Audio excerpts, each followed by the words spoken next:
Good morning, everyone. Welcome to session 3 of the Global Stewardship Playbook.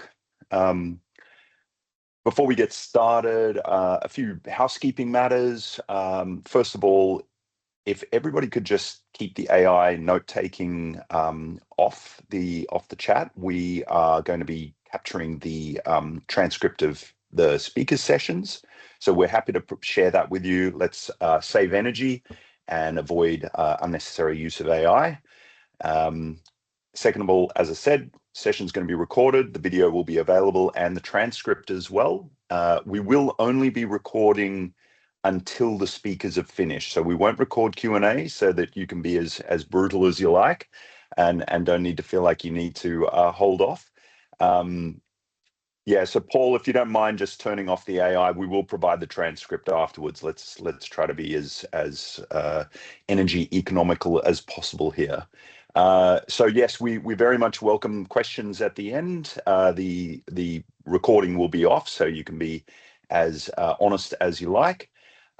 This is a really exciting session. This is the first real glimpse worldwide into what consumers want from soft plastic recycling. So without further ado, I'll hand over to Barry to make all the intros. Okay. Thanks, Oscar, and thanks everyone for joining us this morning. It's pretty exciting, as Oscar said. There's been a lot of trials happening around the globe. It's the first time we've brought everyone together with all the learnings. So a bit of a teaser on a lot of these, but I'll jump into it if you just advance the slides, Helen. Big thank you first up to all the brands who are supporting this. There's a group of leading brands there who really appreciate the support. Some of them over as long as about 4 to 5 years. So just to call out a big thank you. Additionally, there's a couple of new brands joining us at the moment. So I want to call it the Natural Confectionery Company who recently joined. So a big thank you there. Also, want to thank those who are running the program. SPSA, obviously, New Zealand Packaging Forum, One Planet Consulting, and APCO. So for those of you who are unaware of who SPSA is, I'll jump ahead, Helen. For those of you who just joined, SPSA is bringing together of 2 work streams. Really momentous day for us today. As of this morning, our ACCC authorisation is effective, so we can now legally operate. So really big day for us today. So it's bringing together the work of the AFGC's National Plastics Recycling Scheme project and the work of the retailer-led Soft Plastics Task Force. So what we're going to bring together is a program of soft plastics collection and processing and recycling. And the authorisation also allows us to do a lot more work in market development. So you'll see a lot of progress of this coming in the coming weeks. So probably the biggest news for us is that we have recycling capacity. So everyone knows why Red Cycle collapsed here locally. There's a shortage of recycling capacity. We currently have twice the capacity of Red Cycle's peak operating in the country, with other infrastructure being constructed as we speak. So if you're watching and the big question is, do you have processing capacity? Yes, we do. We need more collection. We need more funds to collect more material. So we've got the inverse issue of what brought Red Cycle undone. So please join us. The next slide, Helen. So the work of the supermarkets I'll talk to first. Their ACCC authorisation runs to the end of July next year. But in that period, we'll be transitioning the supermarket collection pilots across to SPSA. There are currently just over 580 stores nationally collecting soft plastics. It's been very quiet, but you can see the dots on the map there from Brisbane, pretty well all the way down the New South Wales coast. There's a few gaps here and there where the supermarkets are continually rolling out more and more stores, right through to Greater Melbourne. The curbside pilots focused on 9 council areas across SA, Victoria, and into New South Wales. 21,000 households were registered, 3 states, obviously, 4 MRFs, and we collected over 88,000 kilograms of material. I haven't converted that into how many chip packets that represents, but it's an awful lot. So what you'll hear today is how they operated and what the results were. So I'm not going to talk you through these slides in detail other than say throughout the period of these trials, registrations continue to grow. So it's not like you get community members joining and then not doing anything. They keep joining. And you can see the cumulative bag collection stats on the right-hand side. So you get a continual growth of collection. So it's very strong appetite from community. So who are we going to hear from today? So from across the other side of the planet, I'd really like to welcome Gareth Morton for joining us. Gareth's from EcoSurety and has been involved in the Flex Collect program, again, which is supported by some of the same companies through the Flexible Plastics Fund. We'll then go to the other side of the ditch and we'll hear from Lynn and Craig. Craig's the new CEO of the New Zealand Packaging Forum. Most of you will know Lynn. So they've been running trials as well. So we'll hear how their trials performed. And then from Australia, we'll hear from Tabitha from Bastion Insights. So this is the community data, what people want, what they want from the trials, what they thought about the trials. We'll hear from Mike from MRA about the raw numbers. Did the trials work? What's the impact on MRFs and so on? And Helen will wrap up from One Planet Consulting, where we surveyed councils about their view of the program and their view of SPSA. So that one's a bit raw for us, but so we'll let Helen present through that. So what we'll hear from everyone, and this is some of the data we'll capture as we go through, we'll sum up at the end. So all countries have the same problem. Our current recycling rates of soft plastics are abysmal. The UK at about 8%. New Zealand's estimated to be below 6%. And I think the latest APCO data has it as 6%. So what we'll work through is what's the community support for the programs? What are their preferences? Do they actually participate and what rate?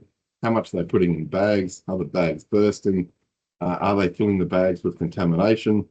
Talk about recycling capacity and where each country's at with regulation. So with that, I'll hand over to Gareth to talk us through the Flex Collect program trials. Thanks. Thank you, Barry. Good morning, everybody, from a cold and dark Great Britain. So for the next, I don't know what it is, 7 minutes, I'm going to talk to you about the Flexible Plastics Fund and the Flex Collect project. So over here in the UK, if you go on one more, yeah, in the UK, similar to everywhere else, I think there's a lot of flexible plastic about, not much of it is collected, and even less of that is actually recycled. So what's been going on in the UK since about 2018, we've got a slew of legislation coming down the tracks. We've got a public plastic packaging tax, we've got EPR is now biting, we've got a DRS scheme coming in a couple of years, and we've got simpler recycling, which incorporates the collection of food waste, but also flexible plastic packaging. So all this has been going on, and in that environment, the brands came together in 2021, set up the Flexible Plastics Fund to work out how do we going to do this and what we're going to do with this stuff once we've collected it. Flex Collect project was big. It had to be big because we needed to find out how these things actually worked at scale, because we were providing the financial data to go directly into the UK's EPR scheme. So it's quite important. Also important to say that the project had government support from DEFRA, and that was quite important because we had public and private sector, government and businesses all kind of working together, collaborating to make sure we got the best outcome out of the project. Next slide. So the results are going to be, here we go, whoa, there we go. Basically, the collections are pretty easy, they're pretty straightforward, there's no real disruption to vehicles. We found the collection bags really work. Certainly if you've got any kind of curbside sort, not sure over there, but certainly in the UK, about a third of households have got curbside sort. It's absolutely essential. They can collect, protect the material, encourage participation. We tried asking people to use their own bags. Don't try that, it doesn't work. Give them a bag, makes it a lot easier. And it makes the whole business of sorting the stuff once you've collected it a heck of a lot easier when you're at the MRF. Next one. So the next thing we discovered very early on, people love them. They really embraced the idea. The satisfaction was, I mean, the highest figures I've seen for a recycling trial ever, I think, across the surveys that we did. The quality of the material was good, considering we were collecting from all households across the pilot areas, from very good sociodemographic groups to quite kind of poorer areas. Basically, some people demographically would be less interested in recycling, but despite that, we got good quality material, a good amount per bag. And what we found that source segregated schemes, where people are separating it at curbside, were collecting more, twin stream less, and weekly collected more than fortnightly. Next one. So just to give you an idea of how much material we think we're going to collect at curbside, these are our forecasts based on what we collected, and we think when collections go live in England in 2026, we'll be collecting about 150,000 tonnes per year. Compare that to front of store, where at the moment we're collecting around about 9,000 tonnes per year from something like 6,500 stores across the UK. That is a quantum leap into in the amount of material that we're going to collect, but it's the only way to do it and make it work at scale. Next slide. The material was really good quality. 91% of it was recyclable plastic. Contamination was pretty low, definitely under 10%, and it really does show that public want to do it, you know, and that was really heartening. People over here within the industry thought it's going to be bad. It wasn't. Yeah, next one, Helen. And the other thing we found out, to a lot of people's surprise, is actually it's not that bad when it gets into the MRF. All the MRFs we worked with were able to process it with very little operational impact. Just one picker could do it. Some of them required some small modifications, but you know, generally you can adapt operational MRF that's going at the moment to deal with this novel and new material for the MRFs at least. But certainly bags showed their worth, making it a lot easier to deal with the material once it got into a MRF. Next one. And the recovery rates of the material can be high. I stress can be. We talked to a lot of pre-processors about this material, varying response. We sent over 450 tons for recycling, and yes, you can get high recovery rates, 80 to 100%, depending on whether you're doing a polymer source on it or whether you're turning it into fence posts and stuff like that. It's suitable for a range of applications, but certainly when you get into the higher value applications like chemical recycling, you've got to do some pre-treatment to that material. You've got to clean it up a bit. You've got to take out any metals and foils in there. So there is still some work we need to do around understanding how do you make this stuff fit for turning it basically back into food contact packaging ultimately, and that's what we want to do. Next slide. Yeah, I think I'm almost done. So if that has whetted your appetite and you want to find out more, do go onto the Flexible Plastics Fund website, or you can do a fancy thing with QR codes and scan it. You will find all the documents there, the final report, plus information about the communications that we did.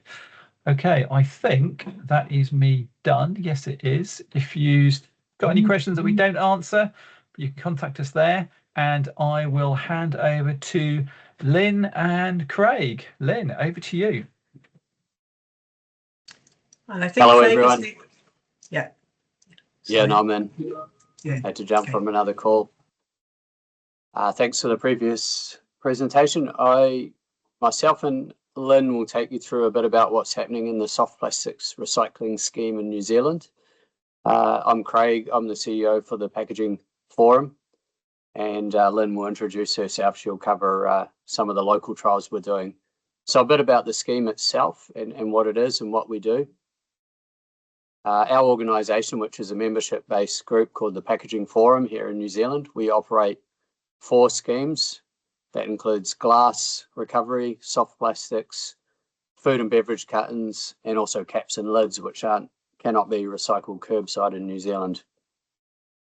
We've been running a soft plastics recycling scheme for 10 years now. It started in 2015 and it's grown to be pretty successful with really good coverage. We've got over 300 retail soft plastics drop-off bins and 100 plus members have collection service. The main collection points are in big three retailers here, Woolworths, Foodstuffs and the Warehouse Group. We're also running a curbside recycling trial in one city council in Nelson in the South Island. Lynn will give some insight into how that's going in her slot. Yeah, we've achieved with that soft plastics coverage, 87% of the population has access to the soft plastics drop-off recycling. And yeah, within the scheme, I think for the Packaging Forum itself, we have nearly 250 members, but for soft plastics scheme, there's 189 member companies signed up to this. Next slide.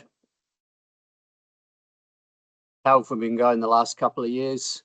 Well, we've increased collection to 36%, or just over 1,000 tonnes, equivalent to 154 million bags and enough to make 100,000 posts. So Future Post, I mentioned, is one of the big processes that takes our soft plastics and recycles into posts, railings, and other mechanically recycled items that can be purchased. Aside from Future Post, we also have one other domestic reprocessor, which is called Saveboard. I believe they're operating in Australia as well, but here, yeah, they're recycling as well as soft plastics, also beverage cartons through our beverage carton collection scheme, and they're making alternatives to wood. And you see them around used on work sites for hoardings and buildings and things like that. So another good recycled product. Our scheme organises collections. So we actually do quite a lot of the operations in the soft plastics recycling via a network of regional service providers who collect from those bins that you saw and also bale the materials for transporting to the three processes that we have. Next slide. Yeah, in terms to add on a bit, the end market demand, I suppose that is, I think we're actually covering about 7% of all consumer soft plastics we are recovering. So there's big opportunity to do more. Let's say the constraint is really the end market demand. So we want people to buy more, and we do communicate that you aren't recycling if you don't buy a recycled product. So we're helping our key partners in trying to grow their markets as well. The gate fees is quite key. As we know, soft plastics really has a negative market value. So setting the gate fees at the right level to allow these end process to operate economically sustainably for the long term is key. And that allows us to grow the capacity. Yeah, that's about it. I will hand to Lynn, who now will take you through the curbside trial in Nelson. Thanks. Thanks, Craig. So I'm Lynn Mays. I'm the scheme manager for the soft plastics recycling scheme. I think the first thing to note is our regulatory framework excludes soft plastics from curbside collections. And so when this was set within the in the Gazette notice in 2023, it also excluded the opportunity to run trials. So we've had to be quite innovative to get a trial on the go in New Zealand, and we've had to manage it completely through the scheme. So we worked with Nelson Council to determine which routes would be suitable for an opt-in trial. And then the trial we capped it at 1,000 households, which is about 5% of the number of households in Nelson region. We delivered flyers to each household on the 140 target streets. And we asked households to register directly on a website portal that we put together. We quickly, within days, reached the target number and stopped taking registrations. So we then established a communication system for those participating. We organised a drop-off at each household of the orange bags. They got a pack of orange bags, and we set the initial trial period starting in October last year as a 6-month trial. And we had the households putting the orange bag in their glass crate the day after the council had emptied the glass crate. So we effectively were using a little bit of the council infrastructure, but we had to organise a separate pass-through vehicle to go and collect from the households. And we also had to run all the communications, and anything around the programme had to be exclusive of the council. So initially the 1,000 households were split into 2 collection rounds on 2 days of. So we have two days of collection every fortnight, and as you'll see there, that's the bags that were being collected each fortnight.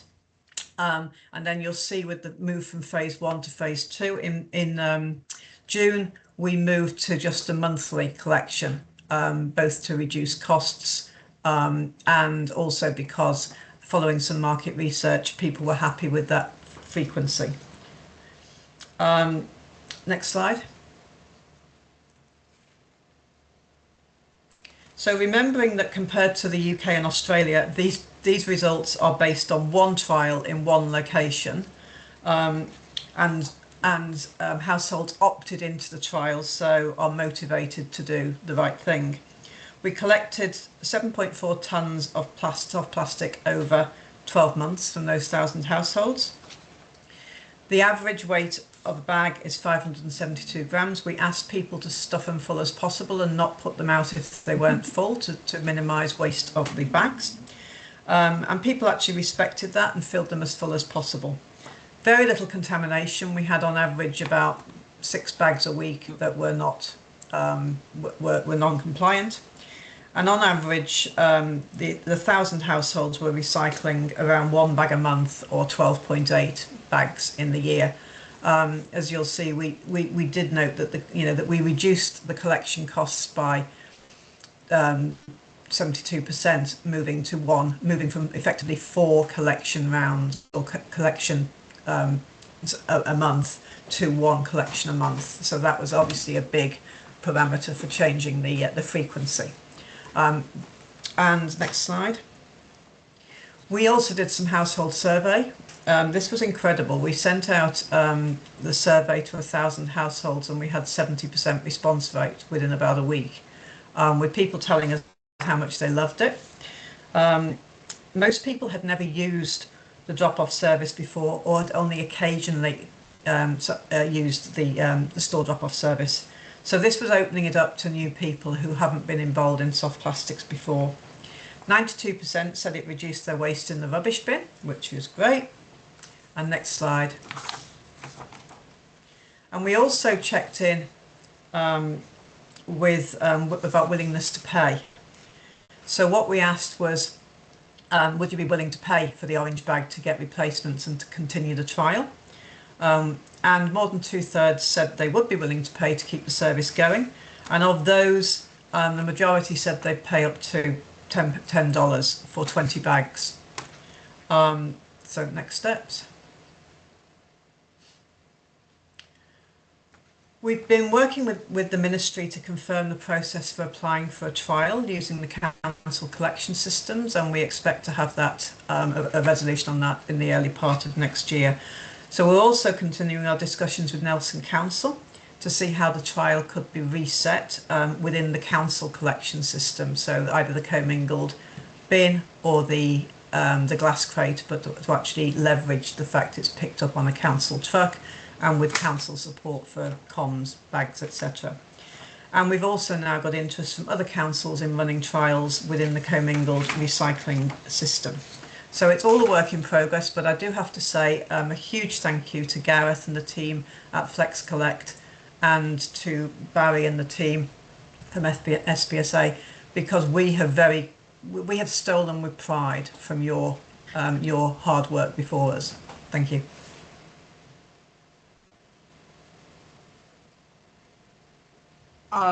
Perhaps Tabitha, are you happy to introduce yourself on behalf of Bastion Insights? Yep. Can you see the screen okay?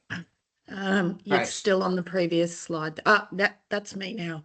Awesome. So Okay. hi everyone. Thanks Lynn, thanks Helen. I'm Tabitha Lucas from Bastion Insights. We're a market research agency and we worked really closely with the SPSA to deliver the survey of households in the Australian pilot program. So as was mentioned at the beginning of today's session, there was over 21,000 registered households across 9 different councils and 3 different states. And we can see we've got most people were living in an actual dwelling in a house versus an apartment or a townhouse. But we also, in terms of household size, yes, they skewed towards 2-person households, but we do have representation across the various different types of household sizes, and age-wise, again, skewing a little bit older, but across a whole broad range of age groups. Next slide. Thanks, Helen. Okay, and I was going to flex about having a 30% response rate, but now that is on the back of a 70% response rate from New Zealand, I feel like the Aussies need to pick up their game. But from a purely market research point of view, this is an excellent response rate. So we sent out to the 21,000 contacts. 3 in 10 came back to us, which meant we had nearly 6,000 survey responses, which was fantastic. In that group, we had primarily people who are currently participating, but we did also get representation of people in the council areas who were non-participants. So who were our survey respondents? Again, skews towards living in a house. Most of our survey respondents were women, 3 and 4. Again, we also see that it sort of reflects the registrations skews older. We did have households with kids and without, less people who were living alone. We also had a mix of people who were working as well as a large proportion who were retired. So that's sort of who we're looking at in terms of responses. Next slide. Thanks, Helen. Okay, again, similar to what has been seen earlier, everyone loved it.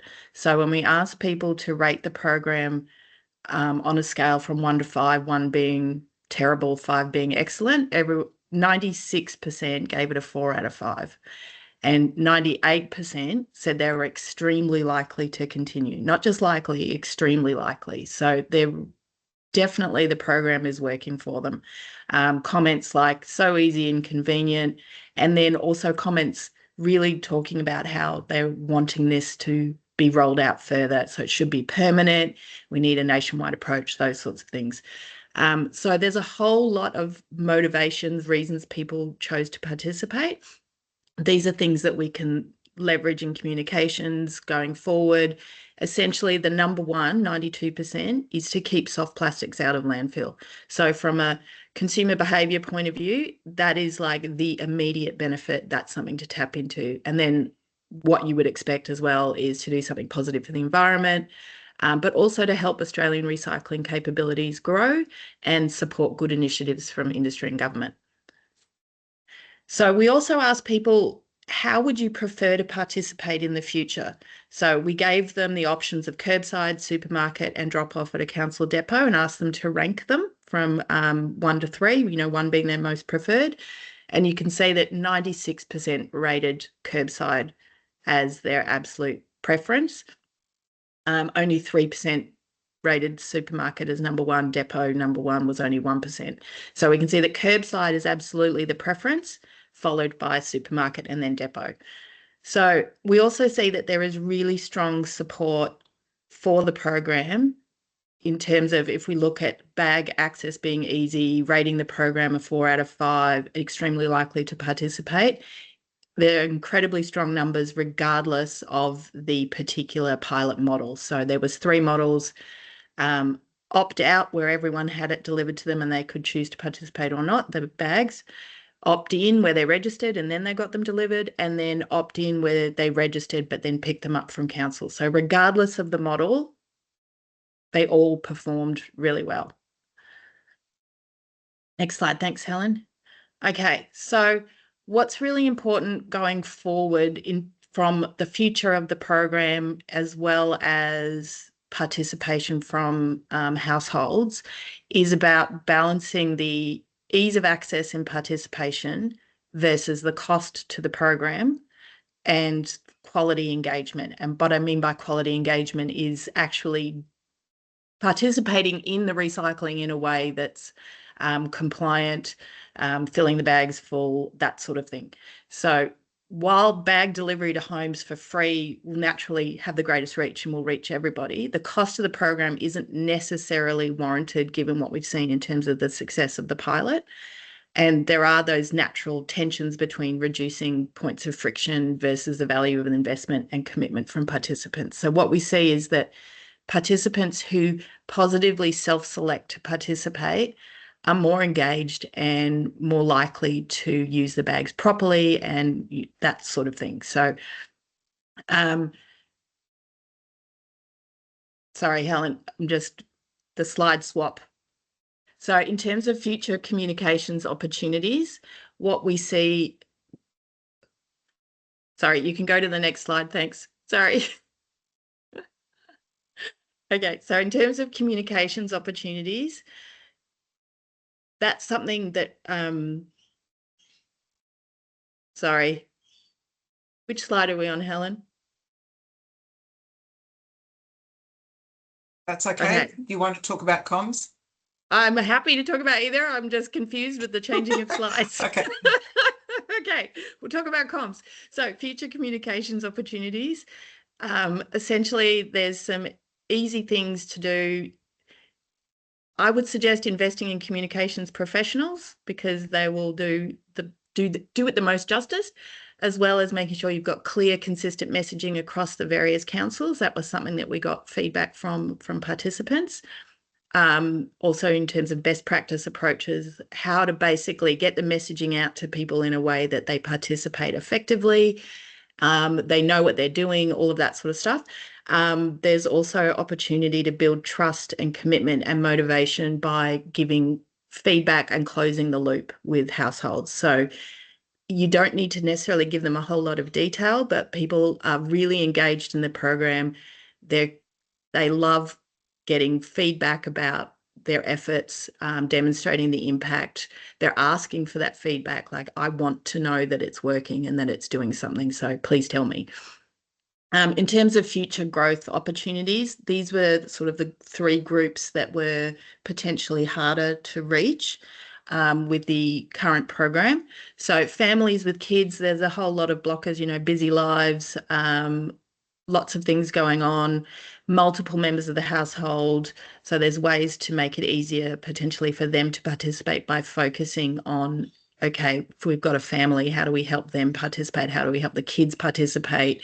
You know, the stories of being elbow deep in your recycle bin, trying to get out the things that aren't supposed to be in there because of your kids, those sorts of things. Singles in apartment living, again, we came across the issue of storage of the soft plastics. So that was one of the big barriers. When I say it was a big barrier, it didn't stop people, but it was a thing saying if we can get ideas as to how to store the actual soft plastic bag while we're filling it, helpful. So, and again, apartment living as well. So less space, but you've also got shared bins, those sorts of things. So those are another factor. And younger householders. Yep, I'm all good. Yep. Okay, thank you so much. Okay, so next we're going to hand over to Mike Ritchie. Mike, over to you, please. Thanks. Shall I move the next? You're on mute too, Mike. Your pearly words of wisdom are being blocked from us. Yeah, I'm with you now. So we did a trial with Barry and SPSA a couple of years ago. This is some follow-up work, lots of ferreting through bags and ferreting through bins. So in 7 minutes, just to summarise down, a lot of the findings, exactly what Gareth said about the UK experience. There were 5 metrics, 3 council models, which I'll go through: participating households, in-bag and in-bin contamination rates I'll talk about, bag performance and MRF impacts. Thanks, Helen. So really 5 slides. Now, what we're doing here is picking up some existing systems. So as was just mentioned, there are different arrangements. There's people registering or opting in to the scheme and picking up their own bags, going to the effort of going down to the council or whatever to pick up bags. Opt in where the bags are mailed to them, and opt out where in one council they just said everybody's in unless you opt out. And we're going to talk about, and you can see the different household numbers of councils there. So obviously the opt-out participation rate was up around the levels Gareth was talking about, 30%.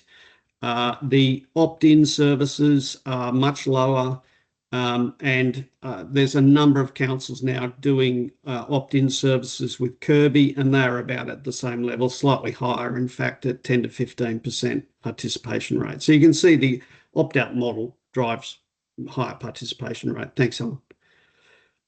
In-bag contamination, very, very low. Opt-in delivery, opt-in with the delivery of the bin is 1%, opt-out 3%, almost insignificantly different. Bags weigh about 430 grams, slightly lower than the New Zealand example. 82% of bags have no contamination in them. And those that do have contamination are basically wish cycling. People are putting kind of rigid plastics in with flexible plastics. So biscuit trays, takeaway containers, meat trays going into the bags, but still pretty low contamination rates. So successful education. In terms of in-bin contamination, this is, are we creating more loose plastic in the curbside recycling bin by putting a bag in there? And the answer is no. The previous trials was about 2%. These pilot trials, pilot work, about 1.1%. So no increase in loose plastic contamination in the bin. Thanks, Helen. The bag performance, very simple. Obviously, the thicker the bag, the fewer split. Above 45 microns is a minimum. Orange or yellow, both work well. And one education piece, make sure the residents know that they have to properly seal the bag, because if they don't, it spews out everywhere in the truck. Thanks, Helen. MRF impacts, very similar to Gareth. At lower scales, there's probably no reason to overinvest in MRF upgrades. We do need more labour, obviously, and you do need to improve chutes, but there's no need for big capital infrastructure at the small scale. In our previous trial with Barry and Co, we looked at what you would have to do if this thing went to 150,000 tonne a year, and that would involve some more capital works. But at this smaller scale that we're talking about now, really no need for capital investment. And the one note to finish on is one of the MRFs said that actually the introduction of the bag-in-a-bag system actually reduced for them the amount of loose soft plastic that they were finding in their yellow bin deliveries. So that's a nice anecdote. And I think that's it. Thank you, Mike. Okay, over to me. So I'll briefly report on the survey results that we conducted with the councils that were involved in the NPRS program. And to start with, I want to shout out and thank these councils for their great involvement. They've been with us on the journey and provided us considerable insights into how to make improvements. It's been a really collaborative, cooperative venture with them. So what's amazing, we didn't expect this response rate. We have reached a very high rating, people's satisfaction with the pilot and the program. They have been co-designed in it, so 7.6 out of 10 was the average score.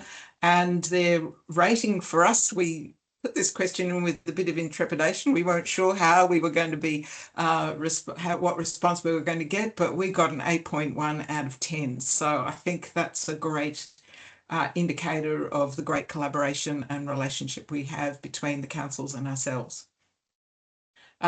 In terms of whether they would recommend the program to others, 5 of 6 said definitely yes, because it's popular with residents, it's convenient for them, it's low cost to council. So pretty much tick, tick, tick from all of them. One council region said they were hesitant because they wanted clarity about the program's future. Totally understandable. What commitments has the organisation made to this program going forward? We weren't sure, so we were really interested in this result.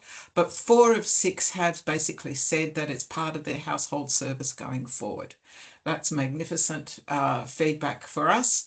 Macedon even advocating at that point that they were willing to advocate for the program with others and with industry as well. Indigo wanting to see SPSA's commitment to the long term, and Cora wanting a roadmap for coming years with longer term commitments, including state government and MRF upgrade. So suggestions, we got lots of suggestions. First and foremost was federal and state governments making a commitment for soft plastics producer responsibility so that the scheme can grow and be viable. Was really fascinating for us, the understanding that the people in councils have of the interrelated aspects and the complexity of things, and understanding that if we can eliminate the need for households to register, that will make compliance, reduce friction. And the best way to do that is to have more councils in regions involved, so registration is not required. Invest in MRF upgrades, improve systems like online data platforms to monitor and share results, and regular promotions, which feeds into exactly what Tabitha was saying as well. So in terms of the vision for the future, this blew us away actually. Everyone was positive and optimistic, incredibly high expectations that we have to live up to at SPSA and governments and industry for soft plastics recycling to become the norm. So they see this now as industry leader best practice. They want a transparent program that's championed. They want to see mandatory EPR, a high level of transparency and accountability, and they understand the importance of buying the product back. Basically, they want it standardised across Australia and as a standard service, and for soft plastics recycling to become the norm. So that's all from me, and back to Barry. Thanks. And yours is Thanks, Helen. Thanks, Helen. So everyone would have heard a lot in the last half hour. So just to wrap it all up then, Q&A. So the key learnings for us is, as you remove barriers to participation, each incremental barrier doubles your participation. So if you make people register and pick up bags, you get 5 to 8%. Remove that barrier and they register, but they still need to, they register, but we then post the bags out. It doubles to 12 to 16. Or if you just do the opt-out model where you mail everyone a bag, you get 32 to 36% straight on. So this is without any promotion, and from there we can scale. So I think, as Gareth said, it's sort of higher than most other schemes start. So that's our low point, and we've got to work out how to build and bring in the next group of residents, as Tabitha's talked through. So if you look at the Soft Plastics World Cup, is there a winner? No, we're not going to have a winner here, but the results are surprisingly similar. Community support is in the 90s on average. So community want this, around 98%. New Zealand sort of chipped everyone with a 0.2 there. So Lynn, I think you get the crown there. Community preference was loud and clear. Make it easy for us. Curbside is far better than a drop-off system. The community participation, we're comparing a bit of apples and oranges there. We've got different measures. So the actual participation rate with the bags coming back in both the UK and in Australia is in the 30s. The 72% was the survey participation rate in New Zealand. Their actual participation rate is closer to about 10%. So the weight per bag varies. So there's fewer people participating early on in New Zealand, but they're putting twice as much in the bags. So the volume collection is much higher. Bag performance in all countries was good. Bag contamination in all countries was extremely low. And you can see the variations there. Worth noting, in Australia, though, most of the contamination was other recyclable plastics, so that means we need more community education. Recycling capacity is where there's big variations. In Australia, we've got more recycling capacity, way more than the feedstock we're currently capturing. So we need to collect more, and we need more membership to do that. Whereas in the other countries, the recycling capacity is building. So we've got inverse issues at the moment. So we've got a great problem to solve because we've already got the recycling, but we need members to join so we can collect more and recycle more of your packaging. Regulation is also a very big difference in the countries. The UK has mandatory EPR. It's already in place. There's plastics taxes. There's EPR is in place, and there's curbside harmonisation coming in 2027, including soft plastics. So high investment confidence. Whereas in Australia, we're pending and awaiting where the regulation is going to head. And now that the Minister has been very successful in getting the Environmental and Biodiversity Act through the Senate, we believe the next priority from this government will be packaging regulation. So if you're sitting there watching and waiting, the wait will be very short and then it'll be very rapid. So please join us. The next step, so today, as I said right at the outset, our authorisation is effective. The scheme is today live. So a big moment for us.